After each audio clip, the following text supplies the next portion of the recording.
And since it is a Thursday, that means we head on down to, well, Cheyenne, Wyoming, where sitting by is usually a member of Wyoming Liberty Group. And now we have the most recent member of Wyoming Liberty Group. And according to what I was reading in your bio, Lorraine Korberg, you are a former legislator in the state of Wyoming and now working for Wyoming Liberty Group? Yes, that's correct, Glenn. Okay, I also heard you were warned about me. It was all good. It was all good. It was all sure. Well, yeah, okay. No, I got a full briefing on the warning, and it's completely justified, just so you know. Just so, okay. Okay. But since you were a legislator in the state of Wyoming, and we are coming up a lot faster than people might think. We're actually coming up on the next legislative session. I mean, that's not far away, really, is it? No, it starts in June. Starts in June. January 2015. Okay, so when do people in the legislative body in the state of Wyoming start, the House and Senate, when do they actually start preparing their bills, their wish list? Well, the interim committees are preparing their bills right now, and I would think that if a constituent has a particular bill in mind that he would like to see his legislator carry, he needs to start visiting with the legislators right now about that. Particularly the senators, those who are not up for re-election, and of course many of the House members and the senators that are on the ballot in November are now unopposed. So this would be the time to start talking to your legislator if as a constituent you wanted to see the legislation considered. And for those people who are listening outside the state of Wyoming and you don't know, in a state like this, our elections pretty much already happened, didn't they? Because once the primaries are done, it's, there's quite a few people who just walk into office unopposed. Yes. We're a very Republican state, as you know, Glenn, and there are quite a few legislative seats, as well as a couple of our 5 statewide elected that are unopposed in the upcoming election. How much is the current governor's race, do you think, going to play into this next legislative session? Gosh, it's hard to say. I think the Governor Meade is going to win. I'm just sure he is going to win. I'm pretty sure he is too, but yes, as head of the polls, and he has a very good working relationship with the legislature. So I would imagine that between what he would like to see happen, and I imagine there's no doubt in my mind will maintain Republican control over both houses of the Wyoming State Legislature.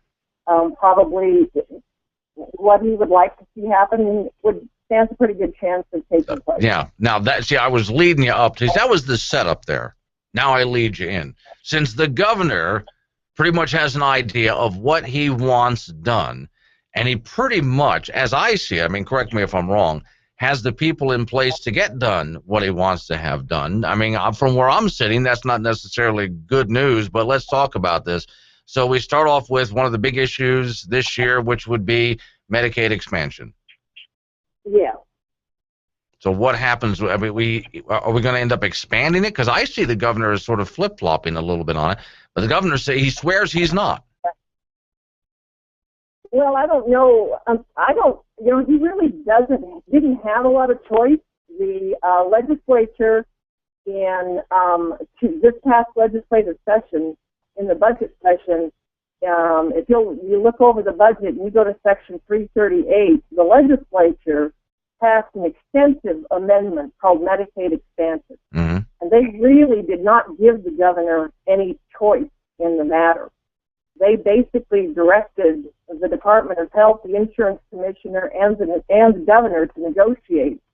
And the amendment goes on further to say that they shall submit the terms of the proposed waiver to joint appropriations and to the Joint Labor, Health, and Social Services interim committees by November 1st. So they really did not, they didn't give the governor any latitude. Now, I suppose, I'm not even sure he could have taken that out if he wanted to. There was no appropriation attached to that amendment, so I'm not sure he legally even could have vetoed that part of the budget bill because there was no appropriation attached to it. So they basically directed him, this past legislature directed him to look at obtaining a Medicaid expansion waiver from the federal government. Now, what he chooses to do with that, when he gets the information and the legislature looks at it, they'll make a decision whether or not they're going to ask him to pursue that waiver. That'll be another story. But they did direct him to look at it again. I pulled it up. I've looked at it. It's a very, very expansive amendment that just really directs the Department of Health and the governor and the insurance commissioner, pretty much the sky's the limit in terms of what the waiver application should include. Everything from premium assistance for eligible higher income individuals, cost sharing for eligible moderate income individuals, and then eligible lower income individuals. So I was very surprised when I read the amendment. When I read the amendment that went on the budget, it was almost like the sky is the limit in terms of what the legislature asked from the executive branch to come back with by November 1st of this year. Okay. I'm talking with Lorraine Korberg, who is a former legislative now with Wyoming Liberty Group. But it sounds to me, though, that you kind of caught my attention with the legislative body didn't fund it, though. So is there any funding to make anything happen, or does that all come from the federal government, or are they just trying to explore the possibilities? No, it looks to me like they're just trying to explore the possibilities. They have, in fact, not voted to expand Medicaid, and of course, personally, I hope they do not vote to do that. I just don't understand why they would want to mandate and expand Medicaid and get in between doctors and patients and their decisions on how to handle their own health care. That's what Medicaid expansion is going to do again. I think it's going to trap a lot of people into a government-funded insurance program. Well, and let me play devil's advocate, because I was watching the governor's debate from Casper, Wyoming. So here comes the Democrat candidate who says he can't imagine any reason why we would turn down all of that money when there's so many people in the state of Wyoming that need our help. Well, I'm trying to get my head wrapped around that we have all these people in the state of Wyoming that need that help, because I'm not an expert at this point on health care by any means. It's not. I dealt with individual laws that came up on health care as a state legislator, but I never sat on that committee. So what I'm reading is I can't figure out where all these people are that are not currently being taken care of with health care. I can tell you where they are. I have an answer for that, because I've spoken with some folks on this, and it turns out that they're in other states looking for where they can go to get free Medicaid expansion. And they will come to the state of Wyoming to get free stuff.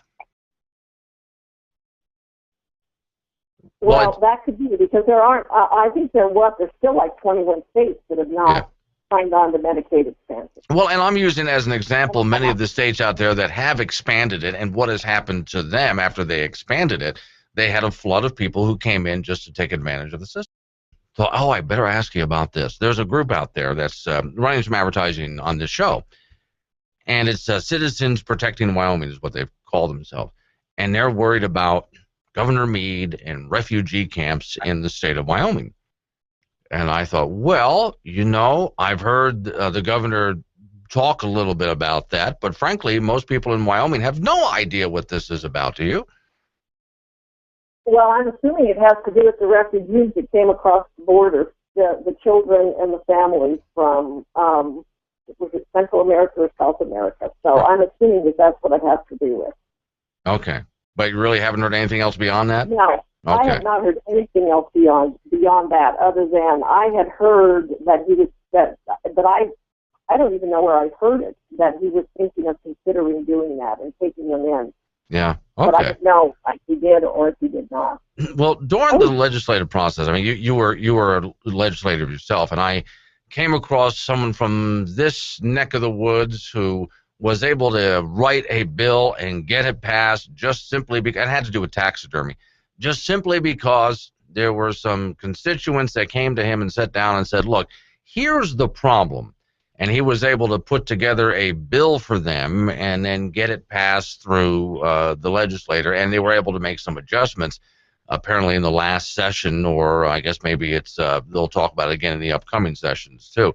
But that's part I want to talk about, because I'm getting, as we get near election time, a lot of emails and Facebook messages from people asking, well, what do we do to change things? Because I see the same people arriving in Cheyenne that always arrive in Cheyenne. It's not like we actually rolled over the legislative body this time around. How do citizens in Wyoming make changes? So what's the process, Lorraine?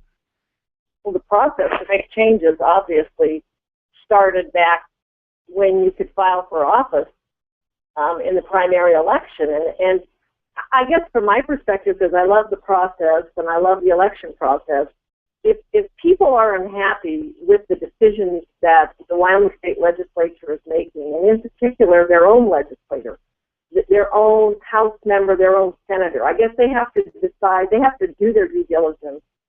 They have to say, I didn't like that he voted for this, I didn't like that he voted for that, I did like what he did here. They have to make up their mind whether or not they like their House member and their senator. And once they decide that they're unhappy with the votes they have made down in Cheyenne, they have a couple of choices. They need to either, number one, they need to decide they're going to run for office themselves, because it's a big task and it's a lot of work from a state legislative standpoint with little to no pay, and most people don't understand that. You're not paid for any of your constituent service work. You're not paid for any of the meetings that you go to where you meet with your constituents. There is no monthly salary, so to speak. You're paid when you're in session, and you're paid when you attend committee meetings when you're not in session, and there's maybe 3 committee meetings during the session when you're out of session. That's the only time as a state legislator that you receive a salary. The rest of it, it's all volunteer. So the individual needs to decide, are they going to step up to the plate and run? Or their second choice is they need to go and recruit someone to run against the incumbent, if in fact their current House member or senator is running again. They simply have to get involved in the process to make a change.